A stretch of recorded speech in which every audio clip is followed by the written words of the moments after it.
La mesa de caoba del despacho privado de mis padres había sido testigo de 3 generaciones de decisiones financieras de la familia Harley, y aquel día reunía a 17 miembros de la familia, 3 abogados, 2 contadores y un asesor de inversiones, todos reunidos para la revisión trimestral del patrimonio familiar.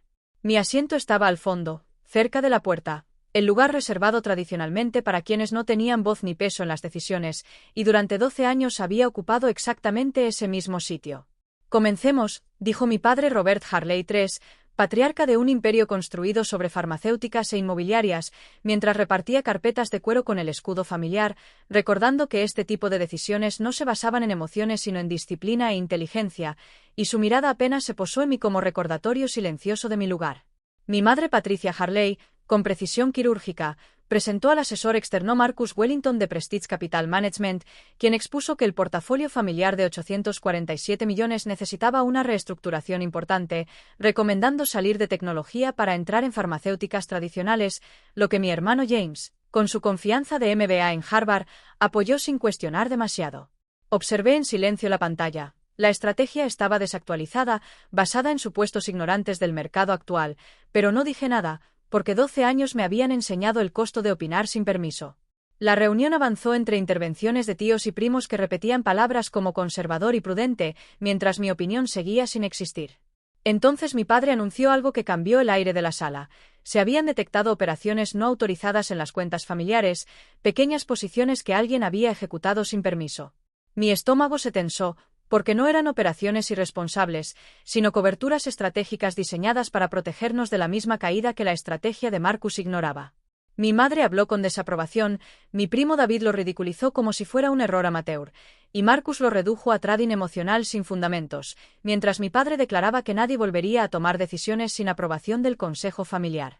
Sentí el peso de sus palabras, solo inversionistas reales en esta mesa, como si durante años yo no hubiera existido más que como espectadora. Pero lo que ellos llamaban interferencia era, en realidad, protección institucional. Nadie sabía que esas operaciones venían de Sterling Institutional Partners, donde yo era directora de gestión de portafolios de 250 millones de dólares. Nadie sabía que aquellas coberturas habían salvado ya 23 millones en pérdidas potenciales. Nadie sabía nada de mí porque nunca habían preguntado. Cuando intenté hablar en el pasado, me ignoraron. Cuando me presenté como analista, lo minimizaron. Cuando mencioné mis credenciales, lo convirtieron en algo simpático. Así que aprendí a callar. Pero ese día, por primera vez, interrumpí. Señalé los fallos de la estrategia de Marcus, la pérdida de exclusividad de patentes en menos de 18 meses, la exposición de ingresos, las advertencias de analistas, los rechazos de la FDA, y cada dato hacía más pesada la sala. Marcus sonreía con condescendencia, mi familia me desestimaba, hasta que mi padre ordenó que dejara de avergonzarme. Mi hermano incluso se burló de mi trabajo administrativo, sin saber que gestionaba portafolios mucho más grandes que su comprensión. Entonces entró mi asistente Jennifer con una llamada urgente de Sterling Institutional Partners. Cuando la voz de Charles Morrison, director general, resonó en altavoz, la sala cambió por completo.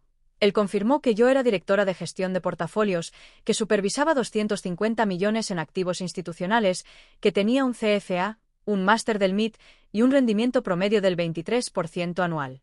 El silencio fue absoluto. Marcus palideció. Mi padre dejó caer sus papeles. Mi familia, que creía que yo hacía trabajo administrativo, escuchaba ahora que había salvado millones con estrategias que ellos habían ignorado. Charles explicó que las supuestas operaciones no autorizadas eran mis coberturas defensivas, diseñadas para protegerlos de riesgos reales. Y entonces, por primera vez, me miraron como si realmente existiera. Confirmé lo que ya era evidente. Nadie había preguntado nunca qué hacía realmente. Cuando James intentó minimizarlo diciendo que gestionar dinero institucional no era lo mismo que gestionar patrimonio familiar, le recordé que sus propios fondos estaban dentro de mi rango habitual de trabajo. El argumento se desmoronó. Mi primo preguntó por qué no lo había dicho antes, y yo respondí que sí lo hice, pero nadie escuchó.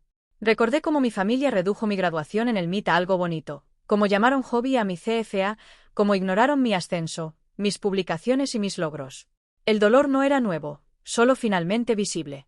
Marcus intentó recuperar el control, pero mi padre lo detuvo y me pidió explicar la estrategia correcta. Mostré, con datos, Como sus recomendaciones podían costar 47 millones en 3 años, y propuse mantener tecnología, apostar por salud digital y diversificar mercados emergentes, todo respaldado por modelos cuantitativos. Por primera vez nadie interrumpió. Charles confirmó que mi análisis había sido revisado por comités de inversión.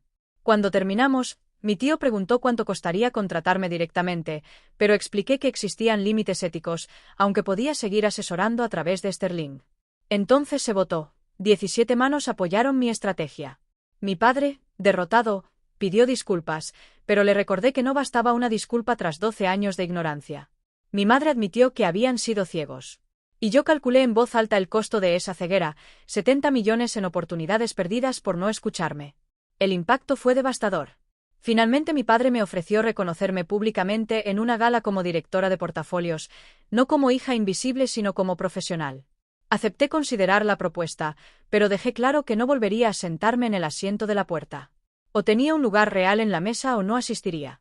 Me levanté, cerré mi maletín y salí, dejando atrás su silencio y sus certezas rotas. Mientras caminaba hacia mi coche, recibí un mensaje de Charles, la llamada más cara y más satisfactoria de nuestra historia. ¿Almuerzo mañana? Sonreí y respondí que sí, pero ahora cobraría por mi tiempo. Mientras conducía, entendí algo. No había pasado 12 años intentando encajar en esa mesa, había pasado 12 años protegiendo su fortuna mientras ellos protegían su ego. Y ahora que por fin lo sabían, la próxima reunión no me encontraría en la puerta, sino en el centro mismo de las decisiones que definirían el futuro de la familia Harley.